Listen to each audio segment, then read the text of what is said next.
So last video, I spent 60 hours making a factory that was attempting to be hyper-precise. This was possible both due to amateur usage of combinators and my many hours spent in this game, and therefore what some may call experience. So of course, today I'm going to be playing a mod that I have never experienced, and spoiler alert, the playthrough is in fact even longer than the last. But that means there is no time to waste. I have like 72 clips, many of which are over an hour, for a folder with the size of 464 gigas. And I want to get that off my computer and into your skulls within this month, so let's get to it. Upon ending up on this new world, the first thing I see is this iron chest over here with a sparking blue cube in it. Picking it up makes me slow, but also gives me the ability to generate infinite matter. With these matter units, I can make a boiler, and like 40 steam engines. Yeah, boiler steam engine stuff is a little different here. For starters, the boiler takes in water from the front end, and outputs steam from the two side ports, which is the opposite of what we're used to. But this is probably because it spits out an absurd amount of steam per operation, as to why I made so many steam engines. However, the next and much more difficult change is that it can only be fueled by the cube. Wood and other burnables just are not enough to boil water on this planet for some reason. So of course, massive brick of steam engines and a bunch of fluid tanks to hold steam and water as buffers are quite important. Then pop the cube in to get like 15,000 steam or something like that. Do it a few times to fill up the tanks, and then we can move on. Kinda. I say kinda because the cube will need to come back and replenish the steam. This will need to be visited again in the future. In fact, the cube will have to revisit a lot of times, because this is, until much in the future, our only source of power. And of course, I need that power for our first source of automated production, the synthesizer. A big cool looking machine that takes a tame 50 megawatts while running. And me calling that tame is only half a joke, as you will see in the future. But with the synthesizer, I can start producing the basic contemplation cards, or just basic cards as I'm going to call them. These basic cards are made by just shoving the cube into the synthesizer, and with that you get 10 basic cards. I then use those cards to make my first labs. 10 labs in fact, because the synthesizer is pretty fast in making these cards, and if it wasn't obvious, these are our first science pack for the mod. With that, I research inserters, because of course I have to do that. Craft 13, and then I can make this mostly automatic. The first 10 inserters being to pull the cards into the labs, but then the other 3 to pull the cube out and then put it back into the synthesizer so it can keep going without me having to put the cube in and out of the machine manually anymore. Then with this, I can just start running through all these basic researches, including the useless ones like stone wall. That's right, useless. As this world has no biters, just me and the cube. During this time, of course, I also have to take the cube away to let the boiler have some time with it to recharge my power grid steam buffer. I too wish I could have a heavy cube that recharged me. Unfortunately, a tungsten cube costs about 1/10 of a single American ambulance trip, and I can't afford that. Yet. But, after standing around for like half an hour mesmerized by the cube, I have researched everything but the next science card. And at this point, I remember that there are in fact other things I need to deal with other than just the cube. So with the science build taken down and synthesizer moved, I make some electric mining drills to mine up the 2 mineral patches I can see. Stone and raw rare earth metals. Both of these will be at least somewhat important going forward, so I should probably try and mine at least a bit of each of them. I make some electric furnaces to turn the stone into stone bricks, as at least for now, this is really the only thing they're good for. And I would do similar with the rare earth metals, but I cannot. See, you can't smelt metal in a normal furnace, silly. You need to use the gigantic ultra-dense furnace for it. Which, of course, I do my best to try and add some circuit conditions to tell the inserters how much ore to put in. Not for precision reasons, really, and more so that I can know when I should let the cube in. Yeah, if it was not evident by the name already, the ultra-dense furnace can only be powered by the ultra-dense utility cube. But with some basic circuits, I can read how many ores have been placed in the furnace and put in just as many as it needs. Then I can read when the cube is put in to make the memory cell forget about all the ore we put in so it can grab more ore. Then of course, out of this, I get the rare earth metals we needed. This would be a lot easier if we smelted them one at a time in a normal furnace like a sane person, but we're cube-brained today, so no, 500 ore at a time is the only way for us. Then of course, after removing the cube from the furnace, it is recharged in this recovery bay, as even the cube gets tired sometimes, and then off onto this circle belt. It's a circular belt as it needs to be able to come back to be put back into the furnace if it's needed, but it also needs to be available to all the other things that may need the cube. And spoiler alert, a lot of things use the cube. But, as I'm fiddling with the circuits for this system, I of course get a power outage as the boiler hasn't had enough cube time recently, so I have to walk the cube back over to recharge it. This happens kinda a lot, and I'm probably not going to bring up each time it happens, but know that this is in fact happening until I set up the automatic solution a little bit later. Next, I set up a synthesizer to make basic matter units, barely worth mentioning, just a cube in, 100 matter units out. And that's it.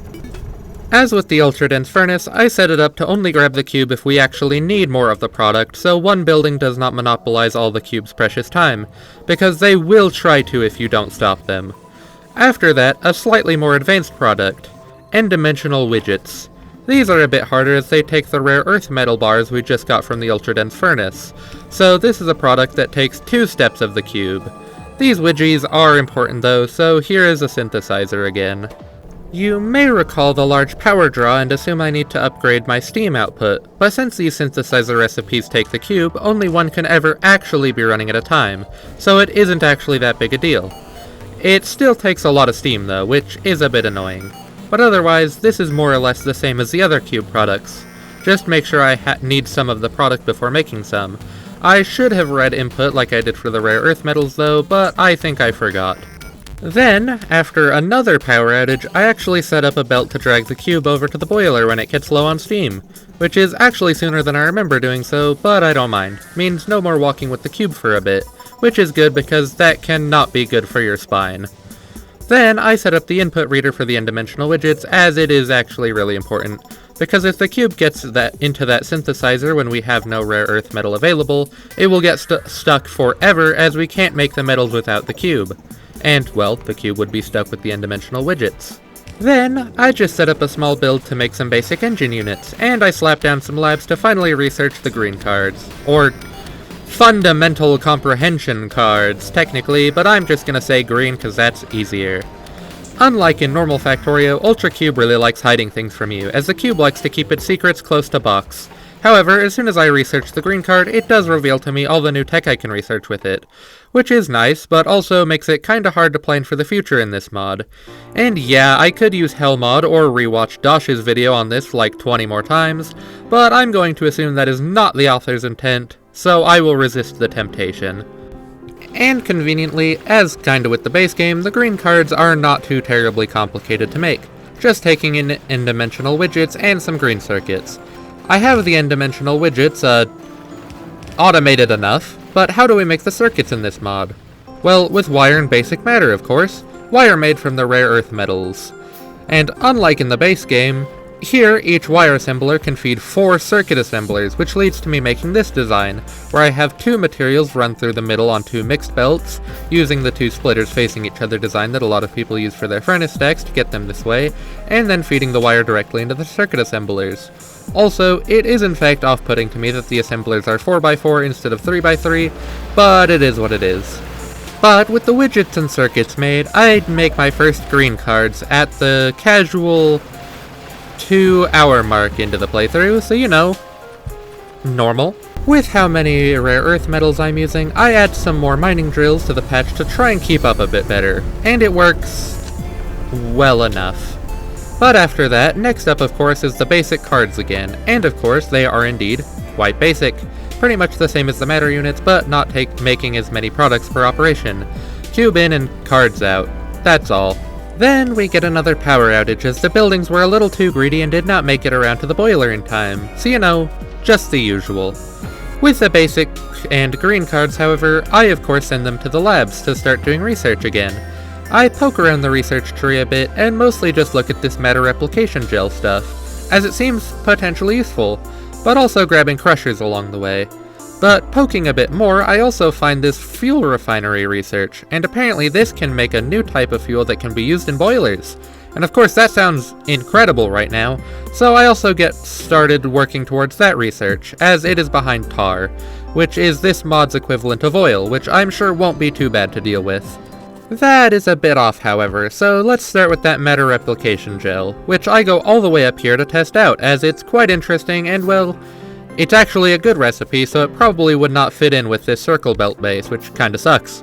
See, while matter is free from the cube, if you add some of the matter replication gel, which actually takes matter itself, and some steam, you can get 1,000 matter units after an operation with the cube instead of just 100, which saves a bunch of cube time, and since that is really the most important stat in this mod, it's kinda worth it.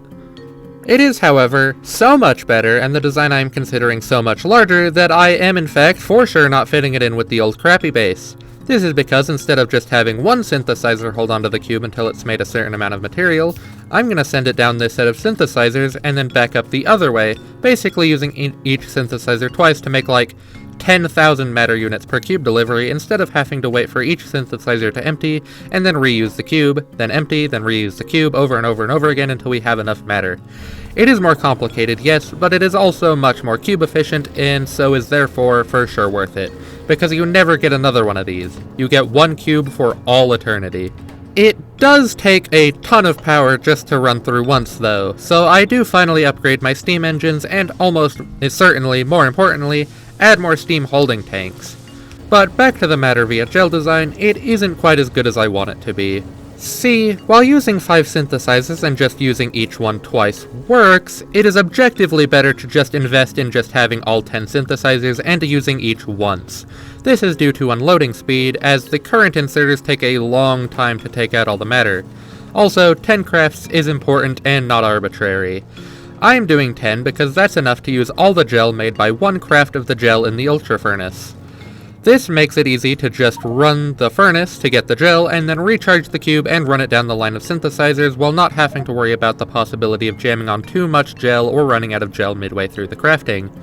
Another change I do is that I'm reading how much matter passes by on these belts, the idea being that I can read how much matter has actually left the system, and can therefore tell when all the matter that has been made in the last cycle has been drained, so I can start a new cycle. But of course, that would assume I'm automatically delivering the cube here, which so far, I'm not. And the current system is, not something I want to try and incorporate, as it just kinda sucks.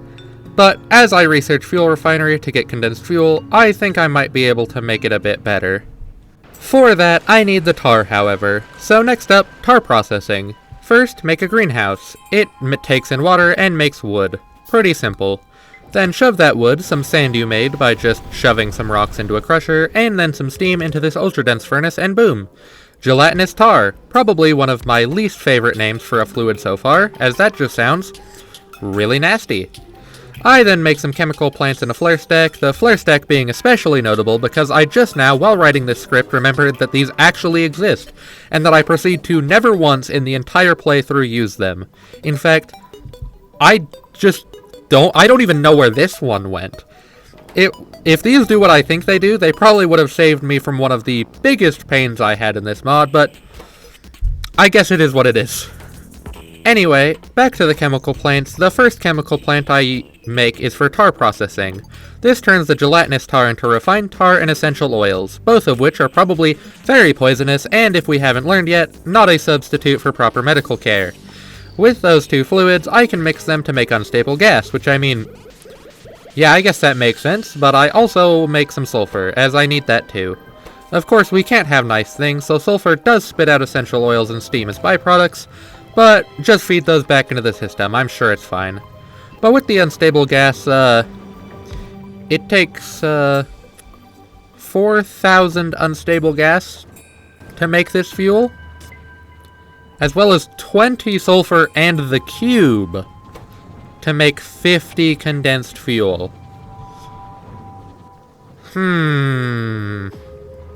I make my first batch of condensed fuel and run over to the boiler to feed it, and, I feed it all my fuel and it does, like, almost nothing.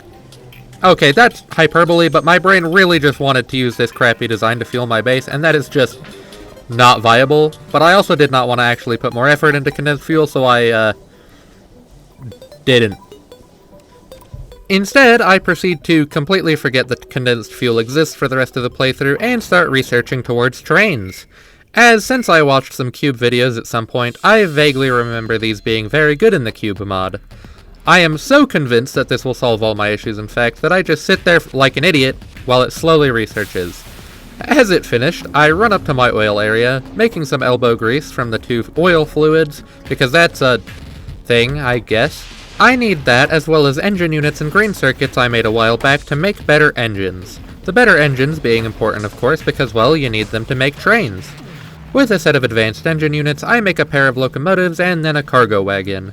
Then, with the enthusiasm of a small child throwing themselves down the stairs on Christmas to get a new pair of socks or something, I walk up to put the train on the tracks. I give the train some fuel and place the cube in the cargo wagon, and it does nothing. At all. I stand there, shocked and confused, because I know I recall it being fast in the Dosh video I watched a while back, and so I try and see if I can make it work. And this is why secrets are kept from me, I guess, as it turns out the funny train interaction with the cube must be researched, and not within the green science tier of research. Dumbass. I still set up some belts to return the cube to the train in the matter area though, even though this realization shattered my skull and caused me to accidentally put the cube back into the system again too early. Realizing this, however, and despite the fact that the train would still completely work, just be a little slower than I had hoped, Past Me is apparently so shocked and saddened by this that she just decides to go back to the terrible looped belt base for now. First upgrade to the base is working on rare earth metal refinement. See, by running the raw rare earth metal ores through a crusher, you can make a recipe that once again is more complicated and spits out a couple byproducts you have to figure out what to do with, but is more efficient as it makes more product in the same amount of cube time. But with my avarice and grade at an all-time high, I start researching some morally dubious sounding research, such as sentience extraction and bottled consciousness, as I need bottled consciousness to make myself the next card flavor. A card flavor I'm hoping gives me access to the funny train wizardry I have heard of in the legends. But to do so, I actually need to set up a matter replication gel build in the crappy base. But since I did that up north, I can copy-paste pretty much the whole thing, and just make sure it only inputs the cube when I need more gel. Also, the tanks and pumps on this build are there for a reason. See, the recipe does take in steam and water, but it also spits out a bit of steam and water as byproducts. So I limit the amount that can come in from outside so that there's always room to put the byproduct back in to be reused. However, I'm not using the matter replication gel to replicate matter. No. I'm dipping the cube into the gel to do that sentience extraction thing to make myself some cerebral substrate. This all but confirms that the cube is in fact a conscious entity and is probably the one hiding the future researches from me, but considering the path so far and the new researches just being more and more immoral things to do to the cube, I can't really say anything about that. I would also probably tell you there's no future research if I knew it would lead to me being dipped in a vat of gel and having my consciousness drained out. Ignoring that, however, I dip the cube and get my cerebral substrate.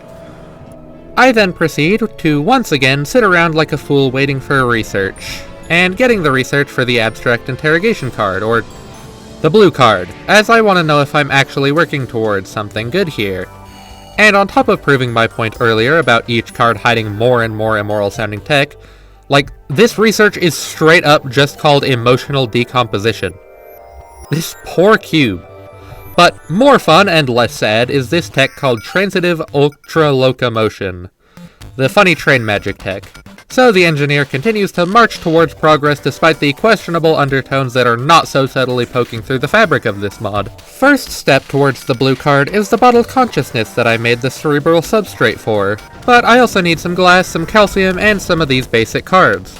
The basic cards and calcium are combined to make intelligent calcium, and while most of the recipes are quite abstract, looking at this sprite makes it pretty easy to tell how this stuff is made. Other than that, though, the glass is used to make the flask, and the flask, intelligent calcium, and cerebral substrate are all combined to make the bottled consciousness. You may notice that this build is terrible. And it is, because I'm just trying to escape this base right now. Next up, though, I steal some wire and some green circuits from the green card production and mix it with some glass and unstable gas from the oil area to make our red circuits. How wonderful. Also, I am in fact forever grateful that the mod author gave me 5 free construction robots. They are quite convenient. But with the red circuits and the bottled consciousness, all I need is add the advanced motors, which, like, are kinda annoying but are really not all that bad. Just a bunch of matter units and metals along with a little elbow grease. And with the power of these 3 items combined, I can make my blue cards. Slowly. Very, very slowly, but I am making them, and for now that's all that really matters to me. Though I do actually just now remember to actually make the oil area cube accessible automatically, as I apparently never did that before. The cube has to travel a bit, but it works. Then just wait a bunch for the blue cards to finish crafting. But with the cards crafted, I just shove them into the labs and start researching my transitive ultra locomotion, because my whole base is going to run on this feature. With it done, I refuel the train and pop the cube into the cargo bay, and well, this acceleration and speed. This is what I wanted. This is my train wizardry. So of course, time to make another line of things to craft. This time we're doing n-dimensional widgets, as there is also a matter replication gel recipe for this stuff. It still takes rare earth metals, but not as many, and also as usual makes more widgets per cube usage. Then, I finally remember to actually set up my circuit logic. As I mentioned before, I read all the items that pass by on the belts to see when all of the matter from one cycle has been output, and then I can enable the train stop to request the cube so we can make more. Then same with the widgets. The gel widgets do also take in steam, but they spit out water as a byproduct. But again, I can just shove that back into the system and it should be okay. However, the widget build kinda can't do anything as we don't have any new rare earth metal smelting built. So of course, craft 10 ultra dense furnaces and 10 crushers. I place the 10 furnaces more or less as I did the synthesizers for their other products, but with the crushers right behind them. For this design, I just have inserters directly inserting the crushed ore directly into the furnaces. Another interesting difference, I think, is that I need to recharge the cube between each operation, so I need to fit 10 recharging ports along the line. Of course, I also need to actually feed the crushers, so I put down the inserters on the back of them, and making sure to have a good amount of space between the main ore input belt and the crushers. This will be for the byproducts obviously, but frankly, before we get to all that, I need to find more rare earth metals. See, I do still have the starter patch, but it's having a hard enough time feeding the small setup, so a new one is pretty much needed.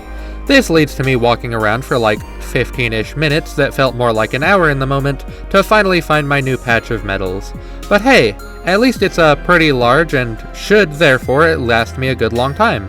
Plus, it has some uranium next to it, which may be important later. I know nuclear power exists, and if it works like it does in vanilla, that would absolutely be wonderful in comparison to the current power setup that uses the cube steam.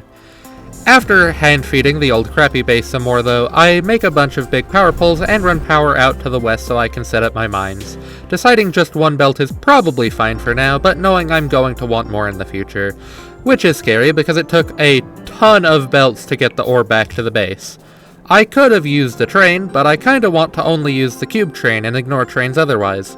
So belts it is. But, with the ore belted all the way over, before I connect it up, I do take the time real quick to set up the byproduct output belt and inserters. But seeing just how many byproducts are being made even with this so far, specifically the stone and calcium, I do worry a bit that it might be an issue. But for now, separate the two onto their own belts and shove them into boxes for storage, as I know I'm going to be needing both of these later.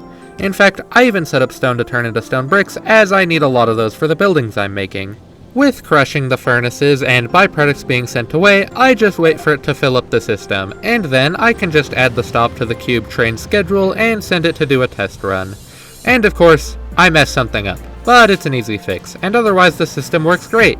Cube in, thousands of metal bars out.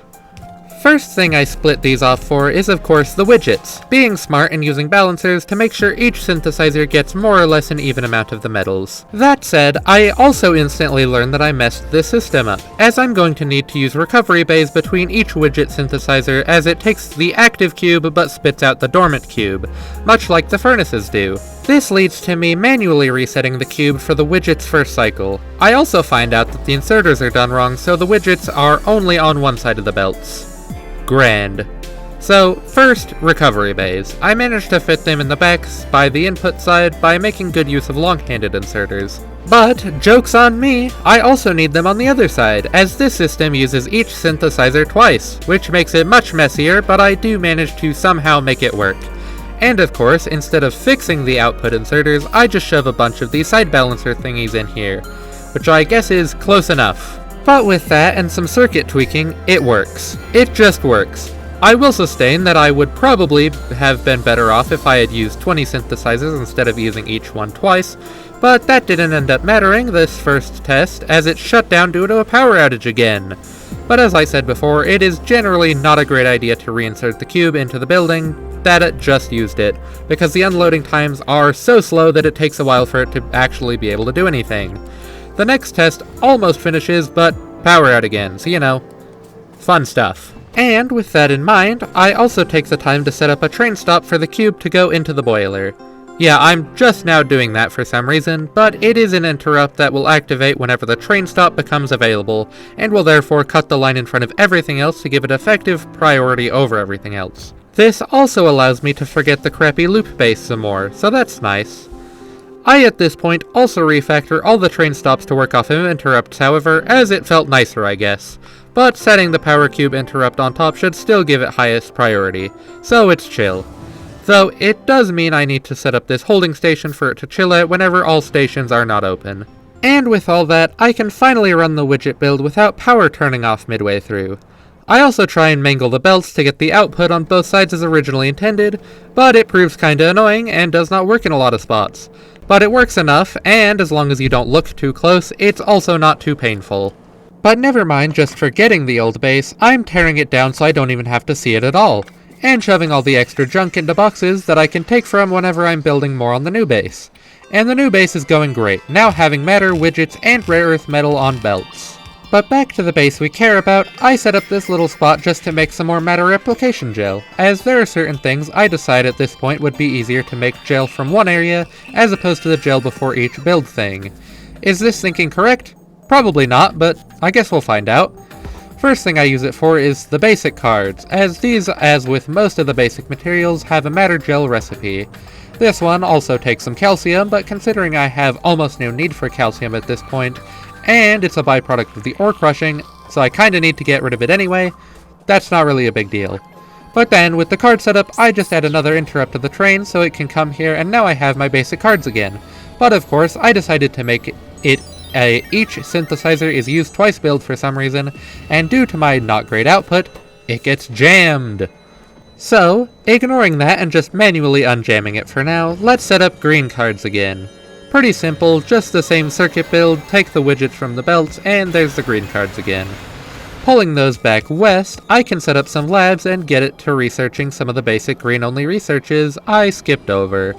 This goes mostly smooth, besides of course the widgets jamming again due to things not being distributed on both sides of the belts well, and due to me not using buffers.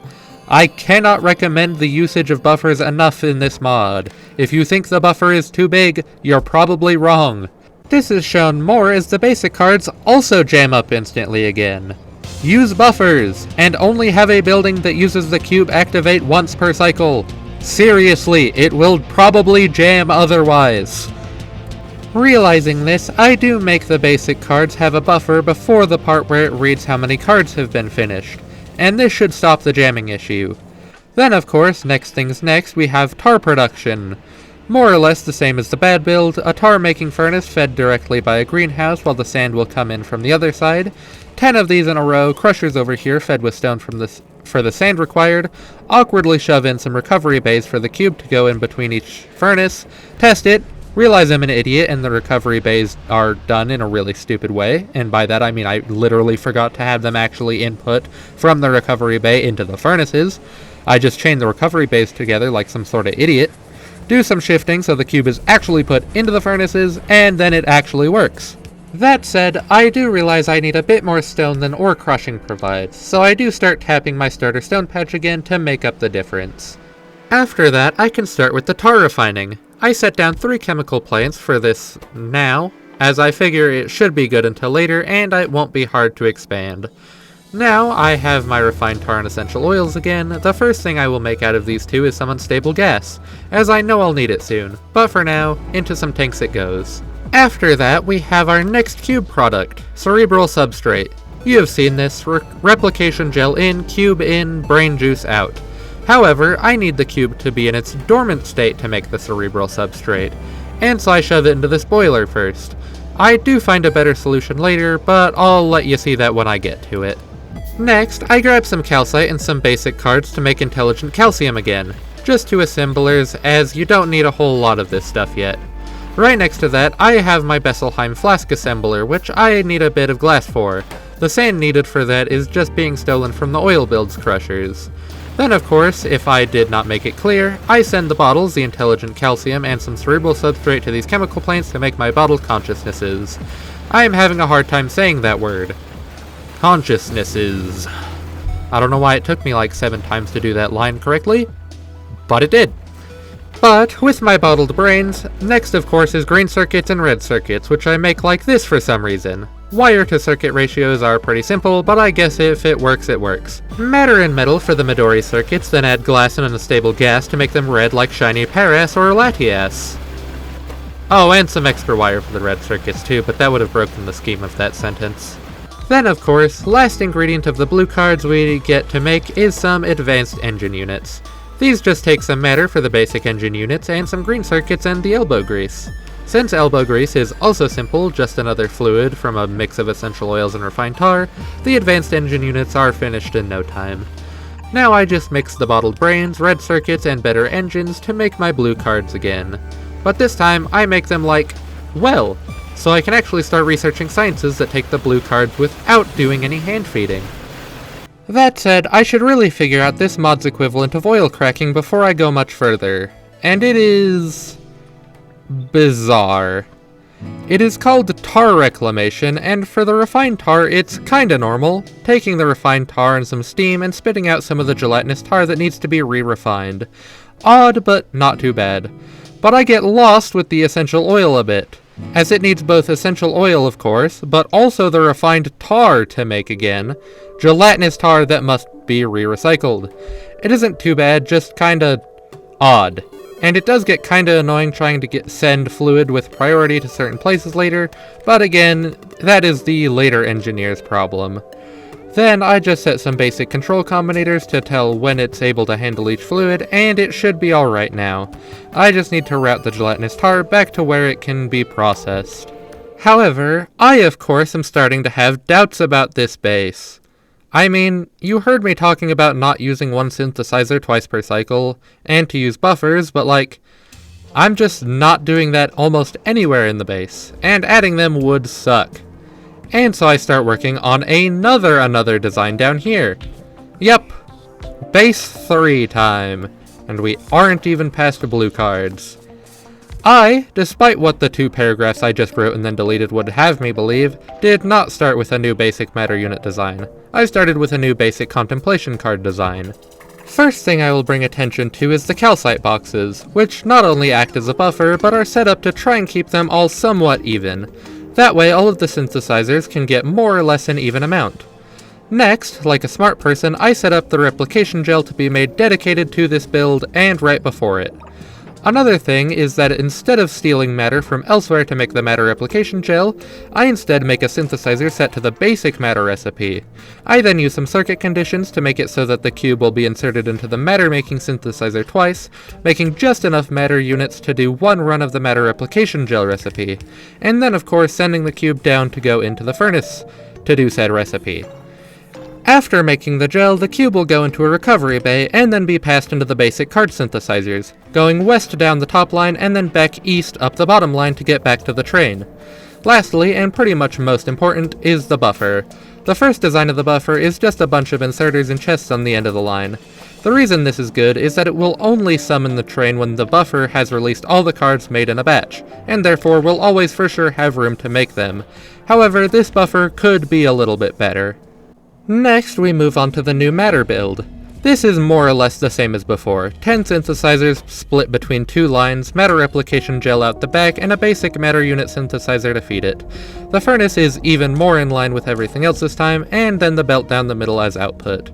However, this is where the better buffer comes into play. Still 6 chests on either side of the belt with inserters feeding them, but then I have a second buffer immediately after, that not only gets the matter back on one belt, but also acts as the real buffer. See, the first buffer is there so that the matter has somewhere to go, and when it's empty, that is when the train comes to make more matter. But the second buffer is just a buffer, holding onto a bunch of matter, so we should always have at least some ready to take out and be ready to put on belts to, actually be making stuff. This is my double buffer design, and I will use it pretty much non-stop for cube products from here on out. As you can see here, it's good because it allows me to do multiple batches and store them, while always having the excess space to hold the products of a new batch when requested. At the end of the new matter line though, I do decide to set up a little mini-mall. 3 assemblers on the bottom of the belt to make some red belts, and 3 assemblers up top to make electric miners. It being electric miters may sound a little odd, but I swap it a few times as frankly there are a lot of basic things that boil down to matter units and engines, and the engines are just made out of matter units. I started with drills and belts, however, because it's finally time to actually start exploiting the rest of that rare metal mine out west, which of course takes an absurd amount of belts to get over there, but also the mining drills themselves. I decide not to skimp on the work this time, deciding it's probably worth putting in the effort now to set up the mine right instead of having to come back and deal with this later. So I cover almost the whole patch in drills, and I run 4 more belts of ore back home to use in the new base. Now, for the first build on the opposite side of the rails, the ore crushing area. Since it does not use the cube, putting it over here makes sense, as it will be out of the way, and I have all the room I could need for it. I decide to have 4 crushers per belt, having them output initially into chests for buffer space, and then out onto the belts. The belts then, of course, sort the items into their different areas, and then bring each resource down to the respective set of storage chests. Set up like a double buffer because I like the look, even though being in a double buffer has no actual practical benefit here, as I'm just going to have it running perpetually. I also decide to have 2 of these rows for each output for throughput reasons, and also have a little extra buffer space, as I heard that the calcium can turn into a bit of a mess later on. This is also convenient as it allows me to stop using calcium from the old base, and instead use this calcium. Also, I, the scriptwriter, keep almost calling it calcite instead of calcium, so if I've said calcite before and I continue to say so, my bad. Then, as no surprise to anyone I'm sure, next we're doing the rare earth metal smelting. This is pretty much exactly the same though, so I won't dwell on it. The only thing is that I'm doing the crushing off-site this time, and I decide to try and do 2 belts down the middle, and mix them repeatedly for better throughput on the output. I also make the mistake of zigzagging the cube back and forth instead of just going across the top and then across the bottom, but it isn't too terrible, so it manages despite that. I also, despite it taking a moment for me to realize I should, set up 2 separate double buffers so I can actually have 2 belts of throughput instead of just 1. It also lines up surprisingly well with the ultra-dense furnaces, which I appreciate. Then we do the n-dimensional widgets, and these are again, just the matter replication gel, some steam, and some metal, to get the widgets and some water byproduct. And since I use the same double buffer again, there is nothing new to talk about with this one really, so we can just validate that it works and then move right along. Moving right along, of course, to something else we've already done twice now. Green cards. But this time, there's actually literally no difference in how I do it, except it's all in a neat line this time. So yeah, green cards, again. Then, I make a second line to make basic matter units. This may sound dumb, and it is, as only one can run at a time, but I did this because I realized that the 2 belts out thing I did with the metals was actually kinda smart, but did not feel like modifying the existing matter build, especially since it's surrounded in other builds now. So I just make this one, and will be using it as the main source of matter for future products. I even set it up to be able to feed the green science build should it be necessary. And now I just need to make blue again so I can be caught up with the last base. So of course, next up is the tar build. Pretty much the same as last time, just made less badly. I also bring up needing to add lamps to my build, and then don't.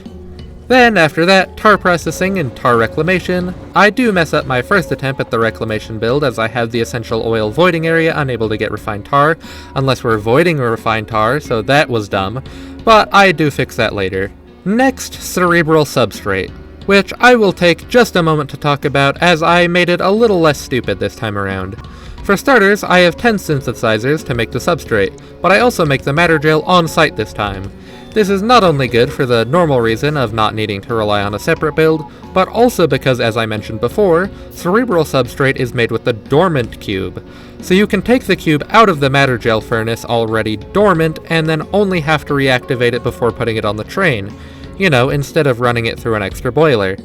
Yeah, I need the steam for power, but I have a space for that, and also less random byproducts is always good, especially since I have to use pump logic to add steam and water down here due to pipe length limitations, and once again the fact that if any building cannot get rid of all of its products, it can get things jammed up, and that's bad. But here we are, new brain jelly build, very nice. But that is the last cube product I need for blue cards, so let's get to it. First we need glass. A lot of glass.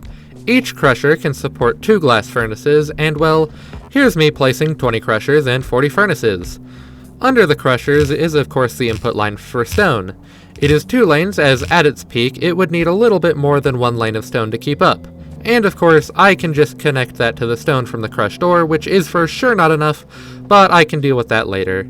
First, I set up the production for Besselheim flasks. Then, I write down the calcium and basic cards so I can make the intelligent calcium. Then, of course, intelligent calcium, flasks, and the brain slime, and we can make our bottled consciousness. Well, besides for the stone shortage making us have, like, no flasks, but, you know. I hand feed some stone to get the idea of it, and it does seem to work just fine, as evidenced by me proceeding to make a compressed brain on this belt for some reason. I had spares, needed them gone, and this is a good way to clear inventory, I suppose. Anyway, next up is red circuits, which again just make some green circuits, make them red. Nothing crazy here.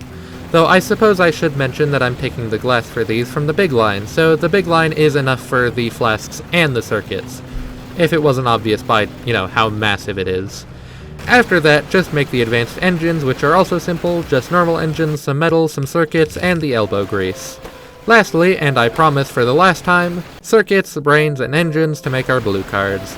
Just need to actually fix the stone shortage now.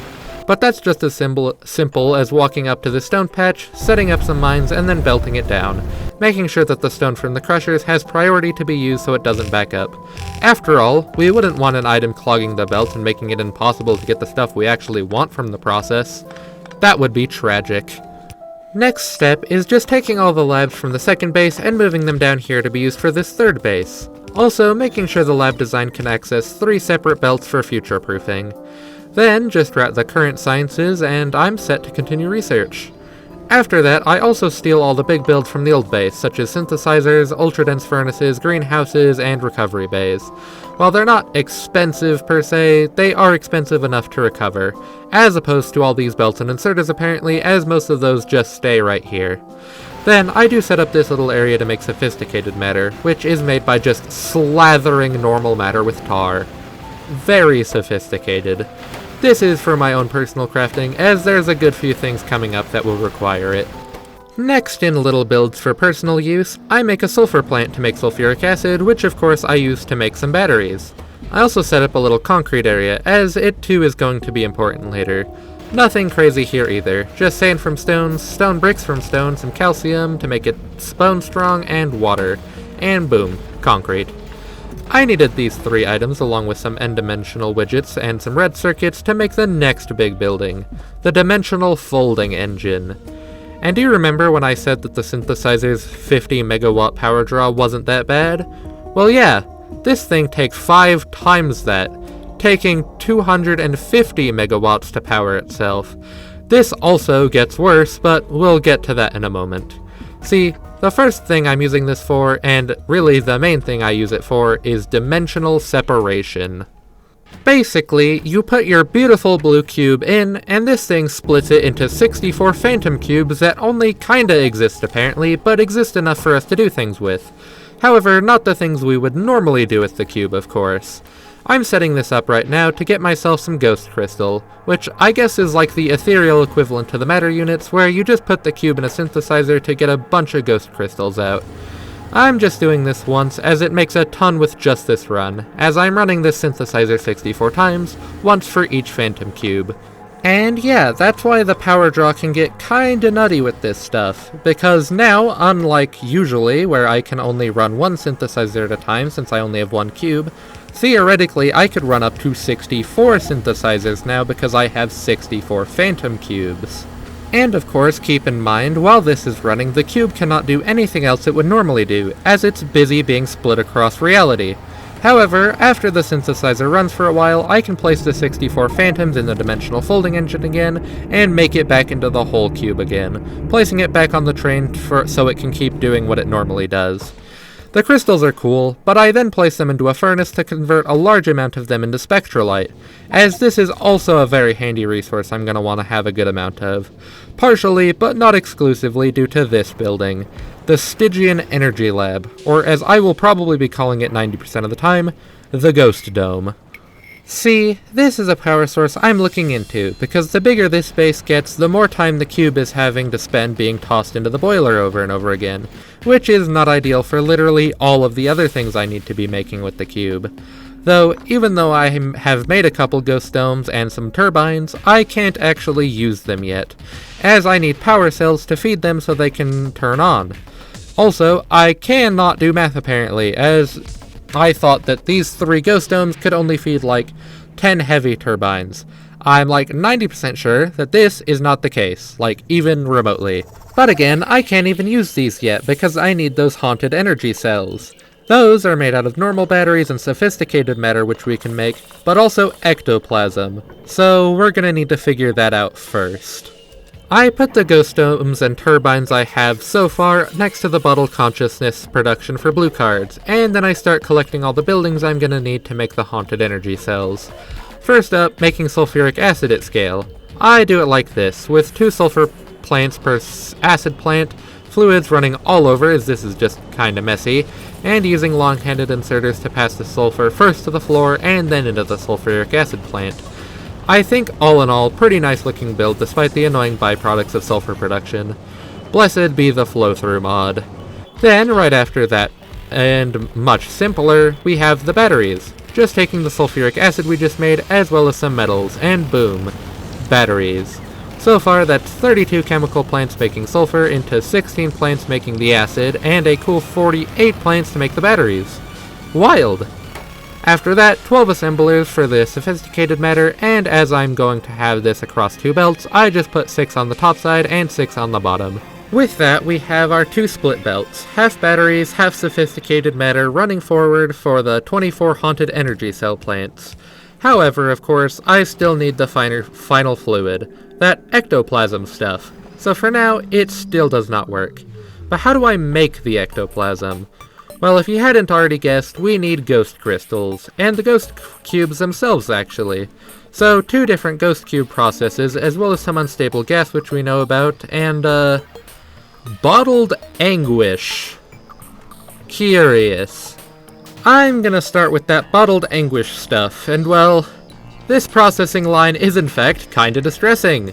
The slightly immoral undertones are starting to become less slight and less undertones by the second, it seems. We start with a bunch of greenhouses making potatoes, that's cool I guess, and then we put them into crushers to make some mashed potatoes. Very good, very good.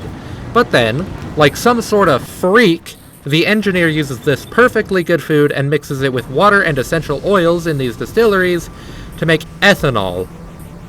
Gross. The ethanol is used in the next depressing process, emotional decomposition. By mixing the cerebral substrate, the cube itself, and some ethanol, we can make pure liquid joy and despair. And of course, we need to rejuvenate the cube between each of these synthesizers, as this process, I imagine, is not pleasant. You may be saying, oh, Lucy, it makes liquid joy too, not just despair. In fact, it makes the same amount of each, so surely it's even. Well, no, but I'll get to that in a moment. Since this process relies on so many other things, I do make sure to set it up to only be available when the prerequisite fluids are, available, and I don't already have too much of the outputs, which is easy enough to do with a decider combinator. Next up, what do you do with the liquid despair and joy? Well, isn't it obvious? You bottle them up. Specifically, by putting the pure liquid despair into some bottled consciousnesses, which the engineer makes specifically for this, we can make the bottled anguish. This is getting kinda dark, I don't know how to feel about that.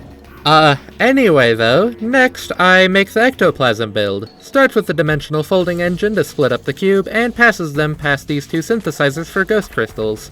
I set them up to only take cubes when the big chest between them is low on ghost crystals, as I figured making ghost crystals specifically for the ectoplasm would be easier. The rest of the cubes run down the center belt, which, if you saw the precision video, works in a similar way, using memory cells and such to make the inserters only grab a certain amount of ghost cubes before letting the belt take the rest of the cubes down to the next set of synthesizers. I originally hoped to use the set recipe function from 2.0 to only have to use 1-dimensional folding engine, but for whatever reason, like, no buildings can be connected to wire in UltraCube, so I end up having to use 2 anyway. Of course, the other two materials for the ectoplasm are belted on the other side of the cubes, being the ghost crystals and the bottled anguish. However, I did not account for one small thing, being that the system sometimes spits out empty Besselheim flasks. This isn't a real issue on the first pass, however, the power going out is. That's a big issue. But with the initial ectoplasm from the test run, I can run it into the haunted energy cell production to get a bit more power in the factory. See, I make the power cells, which can be sent into the Stygian energy labs. These then produce void winds, as a result, which can be passed through the heavy turbines to make power.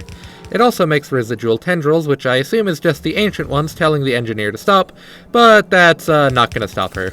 Also, real fast, here's an absolutely terrifying incident that happened at the ectoplasm area. See, I forgot to send reset signals over the memory cells, so all of the cubes got stuck. And when I replaced the new belt to try and fix that, the game started tweaking out and lost touch with reality as it could not find the cubes apparently. So I of course reloaded the game in panic. I set it up to be able to run the reset signal, and surely it works now. But, back to the Stygian labs and the ancient spirits punishing us for our crimes, we can pull all those tendrils out with inserters and put them in a box for the moment. This little test is also when I realized that my calculations for the void wind consumption ratio is probably extremely off, but I figure I can just add more turbines later and not worry about it. But wait, because the ectoplasm is in fact not finished or fixed, because I never actually got rid of those spare Besselheim flasks. I removed them by hand for the moment, but then set up some inserters to pull them out and put them on the main line, just to be split off and sent back to the bottled anguish area afterwards. A little odd, but if it works, it works. Now just to make an actual solution to the residual tendril problems. Fortunately, that's actually super easy. Just route all these tendrils down onto a belt and to another dimensional folding engine. Shove the tendrils in it, and then when we have a bunch backed up, we can shove the cube in the engine to banish the tendrils back to their owners. Like a nice neighbor would, or something like that. But, back before all the ghosts, elder gods, and ectoplasm, we were making a bunch of fluid joy, and I was gonna tell you about it. See, the liquid anguish is used to keep the factory running and is therefore extremely valuable. And just like we can turn the liquid despair into bottled anguish, we can turn the liquid joy into bottled euphoria. So what wonderful things can that be used for? Surely it's something valuable and useful. Well, remember how I said the process making both liquid joy and despair did not make it even? Well, that's because there's almost nothing the joy and euphoria actually does. In fact, pretty much the only thing I can do with the stuff at this point in the game is throw it in a box and blow it up. Or, more accurately, put it in a chemical plant to make steam, with the euphoric release recipe. Yeah, the joy is literally a useless and hollow byproduct so the engineer can draw more despair from the cube. That's pretty awful. Remind me to never let the engineer anywhere near me. But, a bit later, all the research with the blue cards is done. Well, I'll accept the researches for the next two cards, and an infinite research that makes the engineer's pockets deeper. But the important ones are the two cards, specifically deciding which one to do next.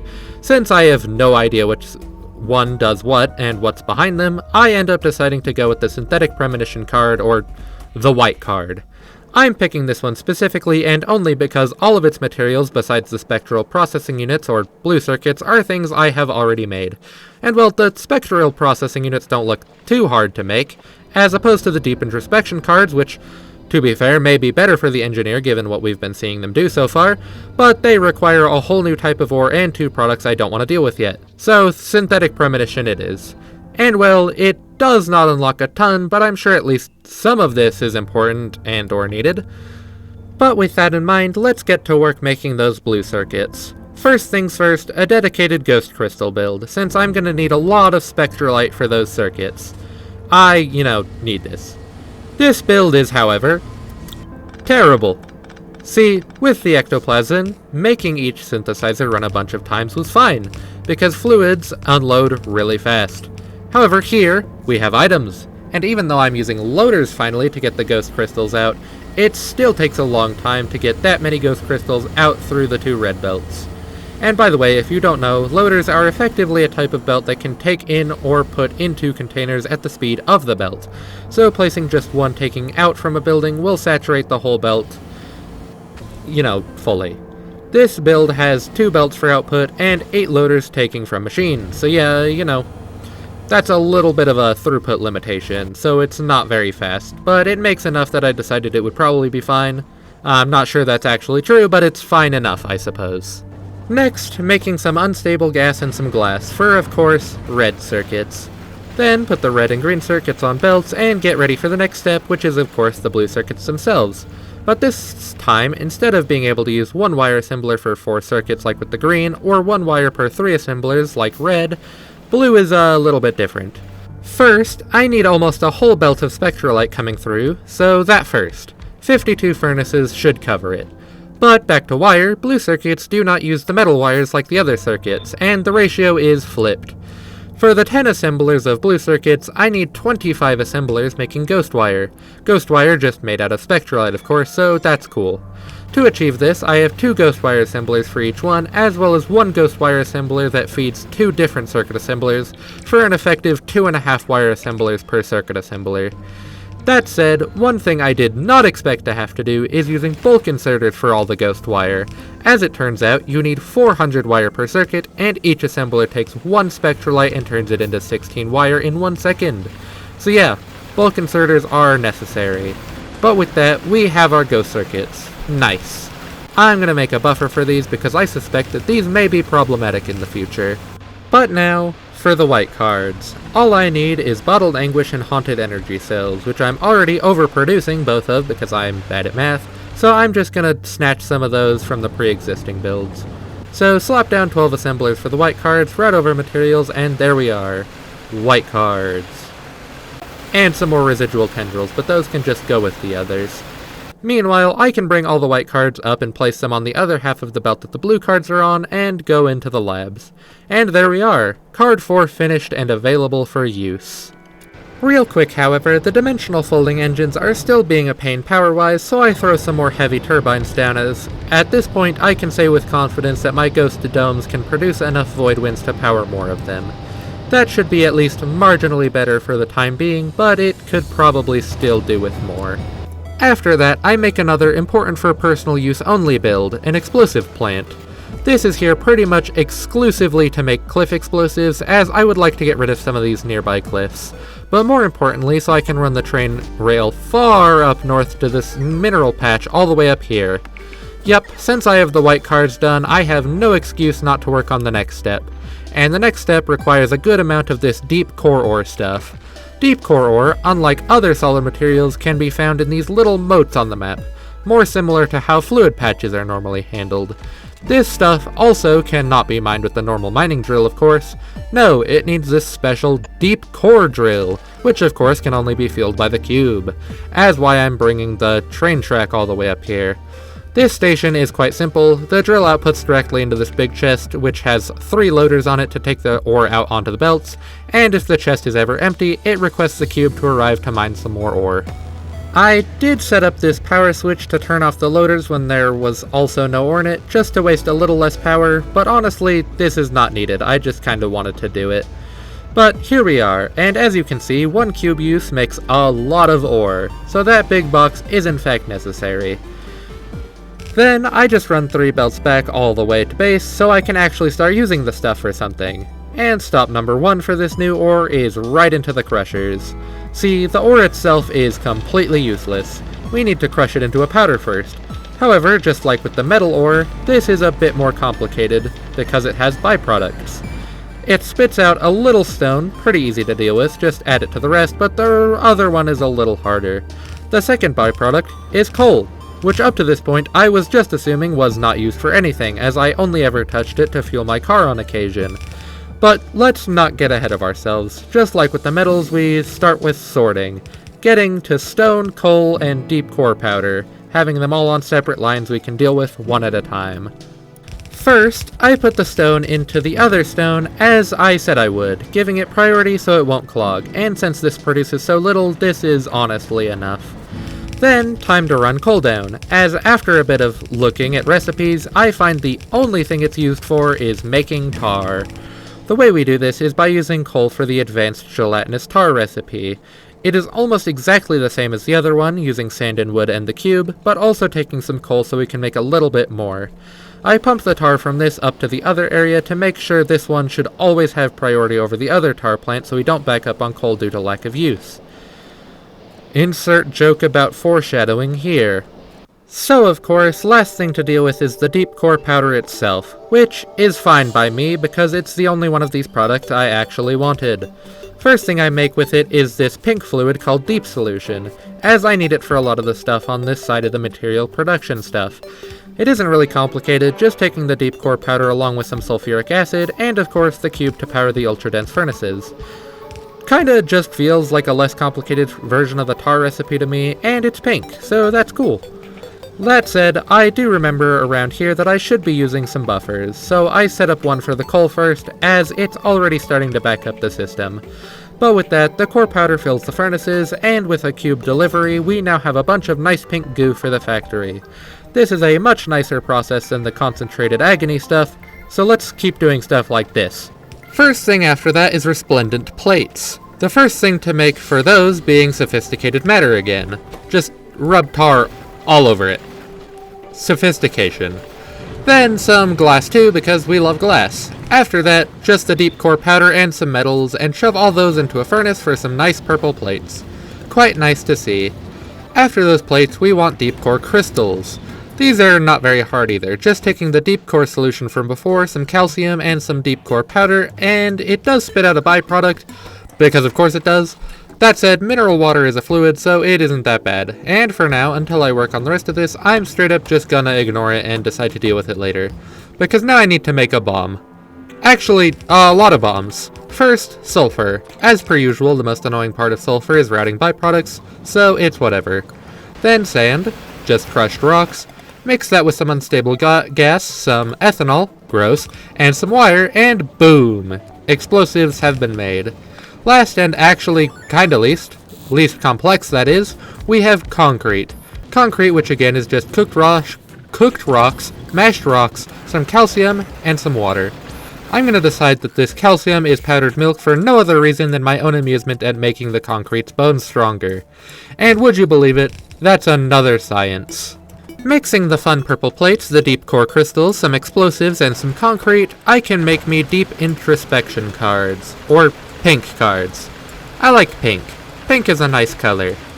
And I, as of writing the script, just realized a missed opportunity and am going to open my save to show it to you. Yep, that's right. I, the scribe, went into the world for just long enough to make this. It's a great flag. You are so welcome. Anyway, back to the engineer. Looking at the researches unlocked by pink cards, they look again useful, but not useful enough to worry about right now, I guess.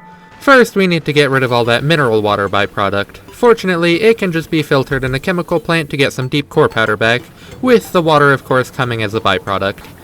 As with all the other byproducts though, just write it where it goes and give it priority, and suddenly it might as well not even exist. As far as actually researching goes though, kinda looks like she's just going in order right now. Fair enough, I suppose. That said, pretty soon after, I begin researching a bunch of inserter capacity bonuses, probably in a vain hope to unload stuff faster, but the belt speed is the bigger issue on that front. Then, I begin research on the forbidden ziggurat, as it is the only thing that promises to unlock new research options for us. I mostly just sit around, watching the base work. However, I do start to notice the deep core powder belts emptying. And as expected, it's the coal backing up again. So here, slap down a bunch of chests here for more buffer space. Maybe I can ignore this and it will stop being a problem. I wait for the forbidden ziggurat research, which takes a while. And the only thing it unlocked is a trigger tech. The trigger tech triggers on building the forbidden ziggurat. And lo and behold, the only thing that does is show me more researches.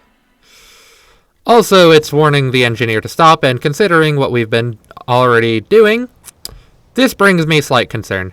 But before I can make the ziggurat, I need to make a bunch of new stuff, so to that I guess. First thing on the way there is making the cyclotron buildings. I need these to make subatomic conduits, and for some reason, despite literally everything we have learned about the cube up to this point, I just put a single cyclotron to do the recipe, which for the record takes deep core powder, deep core solution, and ectoplasm, as well as the cube of course. In return, it has a 50% chance to give us 50 boson conduits, and a separate 50% chance to give me 50 fermion conduits. Yeah, sometimes it gives both, sometimes one or the other, and sometimes literally nothing, because why not? I don't really want to talk about this build because it's bad, especially since it's a cyclotron. See, having only one building is already inefficient, but with cyclotrons, it's even worse. This is because, unlike every other building in the game, the cyclotron has this charge core part, which takes like 80 seconds to charge, and so if you try and craft something in it before the core is charged, it will take that whole 80 seconds to craft, because even though the power grid is just fine, it can only draw 3 megawatts. Disgusting. But anyway, I need to have a somewhat balanced amount of both of these particles, so of course there are recipes to turn one to the other. However, one of them takes uranium, and I have not touched uranium up to this point, so I guess I'm setting that up now. I guess fortunately, there is a patch over there by the rare earth metal, so I can just run belts and pipes that way. But guess what, chucklenuts? You can't use a normal mining drill for uranium. No! You need the sulfuric acid, and you need to have a resplendent mining drill, which is like, way more expensive and obnoxious. So all the way back up to the base again, make resplendent mining drills, walk all the way back, and now we have the funny green rocks. I put those into these centrifuges to begin splitting them into the different variants of uranium, and for some reason, there's 3 now. Why? I straight up could not tell you off the top of my head. I'm not entirely convinced the new one isn't just there to be upsetting.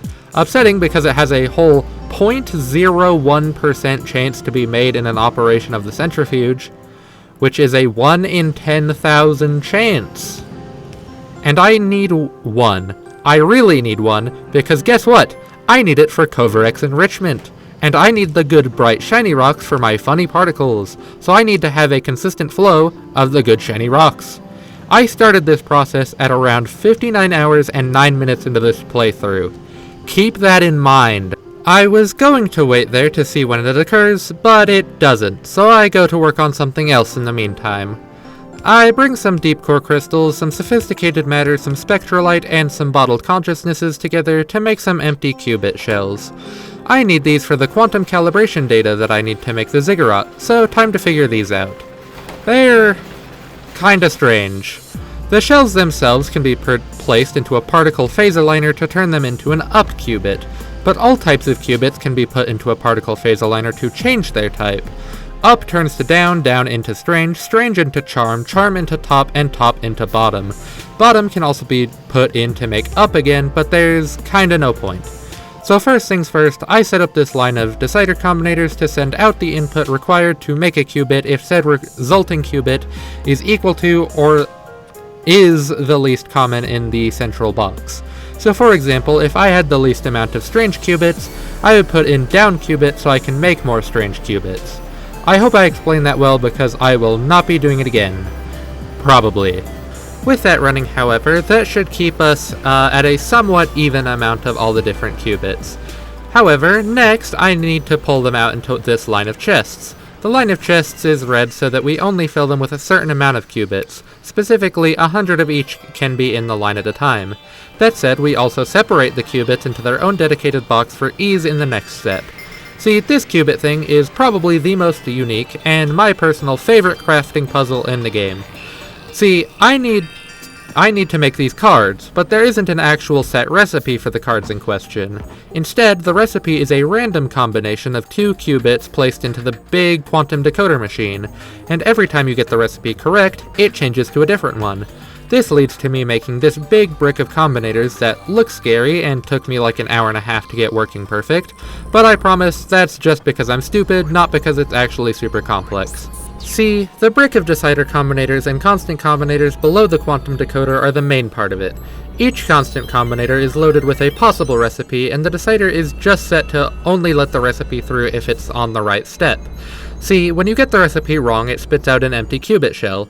I read that and convert it into a different signal that is saved in a memory cell. The memory cell now has what step to do. It starts at 0, so the first recipe, or recipe 0, is set. Recipe 0 being 2 up qubits. If that fails, then it spits out an empty qubit shell which I can add to the memory cell. This makes the signal 1. So recipe 1 is loaded, being 1 up qubit and 1 down qubit. This goes on until I hit the right recipe, and when I do, it gives me some funny data cards. I read the data cards, and when they are all taken out of the machine, it triggers this combinator that sends a reset signal to all the other memory cells. The only other thing is the inserter controls, but that's just another memory cell that reads what's already been taken out of the system to be put into the quantum decoder, so we don't accidentally put too many of a certain qubit in. I could explain this more, but that would probably take a really long time, and if I wanted to go fully in depth on this, I would probably just need to make another video for it. But anyway, I really like this thing. It's super cool. But well, if that was my favorite thing... well, let's get back to boson and fermion conduits. However, I still have not produced a single bit of the third uranium flavor yet, so that part will still not work.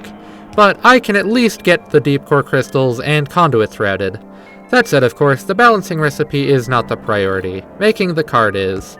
Yeah, a different card. The qubits are making my quantum calibration data cards, and the conduits are mixed with some rare earth metals to make singularity analysis.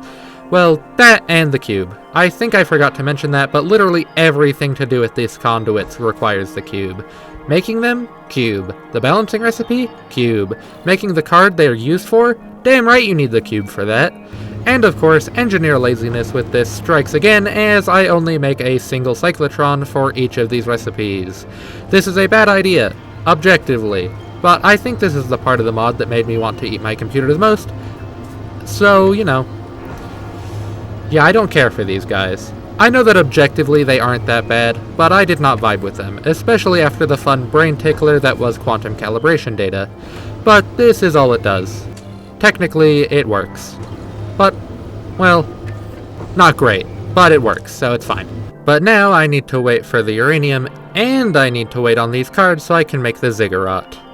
And the uranium actually won that race. I paused just before it was picked up, but finally, at 70 hours and 48 minutes in, I got that uranium. Remember when I started waiting? No? Well, of course not. The hour marker back then started with a 5. But with that made, I never need to worry about it again, as the Kovarex takes 1 but spits out 2 every time, so it will never run out. Which is good, but also, this is the only thing I use it for, so cool I guess, now it's just kinda worthless mid-green rock. It's nice to see the system running though, so I guess that's a positive. Now, just waiting on the singularity cards, which is slow because I made it really badly. During this time, I also get to unclog coal again, which is fun, I guess. This was solvable, almost certainly, but again, I had at this point forgotten that flare stacks exist, and will stop bringing up coal jams throughout the rest of this video because, you know, I will probably bring it back up at the end though to show how big that coal stockpile ended up, because I find it vaguely amusing how big I ended up making it. And a while more later, I have a cool 400 singularity cards. Meanwhile, my quantum calibration cards look like this, so you know, more evidence as to how bad I made the singularity cards, but I'm just gonna stop bringing that up. Next, I set up this temporary synthesizer to make myself some arcane drive units, aka Engine Mark III. Not too bad, just had to steal a phantom cube for a little bit. And so, with my 128 arcane drive units, 400 singularity calibration data, 400 quantum calibration data, 400 resplendent plates, 128 haunted energy cells, and a cool 800 concrete, as well as 300 seconds of good old time, I can finally make it. The Forbidden Ziggurat. And by placing it, I unlock the clandestine construction trigger tech, revealing a couple more techs. Specifically, the Helvetica scenario, leading into the final tech card. And let me tell you, the Helvetica scenario is not to be scoffed at. In fact, it is what I brought up last video about this mod having something that practically required precision. As with this, we will be tearing our cube into literal shreds to make antimatter. This should be interesting. First step, math. As you can see, I've done it on these constant combinators, as I need to know how much of each material I need. And with those, all I can do is get to it. When I break the cube, I get a legendary gear wheel, which is one of the ingredients to remake the cube, so that can just be put aside. But more focus heavy for now is the 256 ultra-dense debris, which makes up all the other material needed for the cube. It also spits out the 1000 antimatter product, but we will get to that later. First step in this is to crush all of that debris into finer particles by passing the debris through a crusher. We can turn it into a finer powder, 16 ultra-dense particulate to be specific. To recover our cube, we need to crush all of the debris, so I can easily throw it into this array of crushers to make my powder. Next, I need to turn some, but not all of that particulate into ultra-dense composite. This is where stuff gets interesting.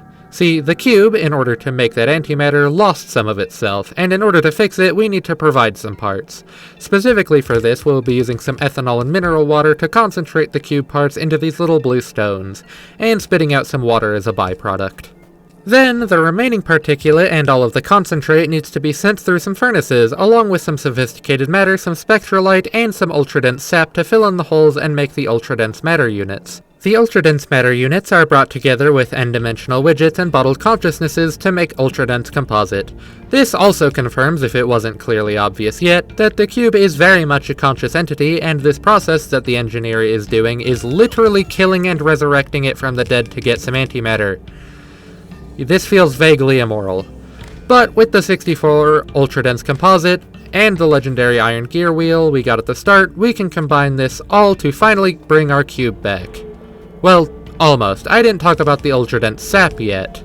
Ultra-dense sap is made with the ultra-dense concentrate and unstable gas, but unlike all the other materials unique to this process, this can loop, so I can make as much sap as I want. It takes 4 ultra-dense concentrate, but spits out 1 ultra-dense debris, which after crushing becomes 16 ultra-dense particulate, and every 4 particulate becomes 1 concentrate, giving us our 4 concentrate back. I fumble how to design this for a bit before deciding to make it its own separate loop, holding onto enough cube powder to continue making the sap until we have enough. Once we have enough sap, the concentrate is released back into the main loop to be made into the cube. That sounds nice and all, of course, but let's see if it actually works. First, we place the cube in the Forbidden Ziggurat, where the black hole-looking thing shreds the still-conscious cube and the few bottled euphoria we put in there as distraction into our ultra-dense debris and the iron gear. After that traumatizing experience, the cube chunks are spit out onto the belt where they go into the crushers, where the debris becomes powder for the future process. This sends the powder into chemical plants that turn the now powdered cube parts into blue rocks, each chemical plant only being permitted to grab a specific amount of powder to make sure that I don't accidentally have a few stuck somewhere. Some of this concentrate is stolen to be used to make our ultra-dense sap, while the rest starts getting picked up to be used in ultra-dense matter units. Once the sap has been made, it ejects the concentrate back out to join the rest in being made into the matter units. The matter units move up and are granted limited bits of their consciousness back before being finally jammed back together with their original gear wheel core to make the cube. Is it our cube? Maybe. Maybe not. But either way, that was kinda mean to do to the thing that has got us this far, and unfortunately for it, it's gonna happen like 9 more times before we're done here. Anyway though, now on to using the antimatter we're doing that whole process for. By adding the good old reliable n-dimensional widgets, along with the 2 data cards again, we can finally make the final science card. Complete Annihilation cards. Which, considering what we just did, yeah, I would say that's pretty accurate. Route these up, and we have all the science cards finally automated. However, as we do the whole cube killing thing a couple more times, I quickly notice something. The antimatter is not being used very fast. I wonder why that is. Well, as it turns out, to probably nobody's surprise, the issue is the singularity data cards. Those are so terrible that they have single-handedly halted the entire production of this factory, which unfortunately means I actually need to upgrade them. That being said, despite my refusal to work with them up to this point, they really aren't that bad. I think my issue with them is they just kinda feel like everything else I've done so far. Just line of building, pass cube down and back with some other inputs, and then buffer at the end. That is it. It's kinda, it's kinda okay, but it lost its glamour after the 80th time, I guess. Or maybe it lost its charm after the 80th hour, which passed, 6 hours ago. On top of the card line though, I do also set up a conduit line, as that is just as important to fix at this point, but again, you don't have to see me do this. You've already seen me do it, like 80 times. Line of building, some fun inputs, tube up and down, output into tube double buffers. I don't change the balancer area as I A, did not want to, and B, could not in a million years be bothered to. It works fine enough and it's barely used, let it be terrible. But now it's just a matter of time, and cube deaths to go. See, there are some endgame techs we can unlock with the Annihilation or yellow cards, but you can also research the meaning to life, and that sounds kinda nice right about now. But of course, it can't be that easy. First, I need a new deep core drill, because the mine ran out. But I set up a radar in the cube area a while back, and it spotted one over to the east, so I just run the train and belts there instead. Not that bad, just kinda annoying. But hours later, I can set the research to the answer to life, the universe, and everything. And plenty of waiting later, it happens. It's over. That research is the win condition, and we get our end screen, and the answer all along was... cube. Wow. Maybe that's even enough to make the engineer feel bad for killing it 11 times. Well, I guess that's the end, so in other words, it's yapping time. So, that was nice, I guess. That said, I'm not going to do another Factorio video next. I need a break after that. A 60-hour playthrough followed immediately by a 106-hour playthrough is a bit much, even for me. Plus, I gotta be careful not to focus on one game too hard. I don't want to end up just doing one game. That would probably kill me. So, next video is gonna be a bit more chill. Maybe I'll finally take a swing at making a Terraria video. That sounds nice. I'm just doing the scribe work right now, and that made my head hurt, even just writing about it. And narrating it, because narrator me is also in pain. But you know, that's more so because I've been talking for, I think, like 6 hours straight into a microphone. For the record, UltraCube is fun, and objectively a well-made mod. I think I just ran at it a little too hard and hurt my head a little. I had fun, but something about the conduit stuff was just kinda driving me nuts at the end.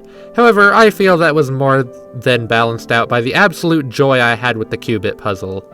I liked that a lot if you didn't notice.